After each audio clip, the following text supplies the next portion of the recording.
2 तासात भारत पाकिस्तानची Asia कपची match चालू होईल आणि ह्या मॅच बद्दल जास्त उत्सुकता दिसली नाही. पहलगाम हल्ला 6 महिन्यापूर्वी झाला. त्या हल्ल्यामध्ये पाक पुरस्कृत दहशतवाद्यांनी 28 निष्पाप भारतीय नागरिकांचा बळी घेतला. त्यामुळे ही मॅच बघू नका, ह्या मॅचवर बॉयकॉट करा असं ट्रेंडिंग चालू आहे ट्विटर, इंस्टाग्राम सगळीकडे. त्यामुळे ह्या मॅच बद्दल जास्त उत्सुकता दिसली नाही.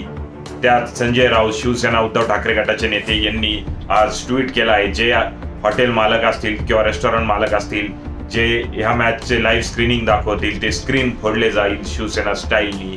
त्यामुळे भारत पाकिस्तानच्या आजच्या मॅच दरम्यान राडा होणं अपेक्षित आहे. नरेंद्र मोदी ज्यावेळेस पहलगाम हल्ला झाले होते त्यावेळेस म्हटले होते की पाकिस्तान के साथ भाई और बहनों कोई भी व्यवहार हम करेंगे नहीं, ना खून का ना पाणी का. आणि त्यानंतर त्यांनी सिंधू नदीमधील जे पाणी पाकिस्तानमध्ये वाहत होतं ते पाणी थांबवलं होतं. परंतु आज क्रिकेटचा ते सामना थांबवू शकत नाही.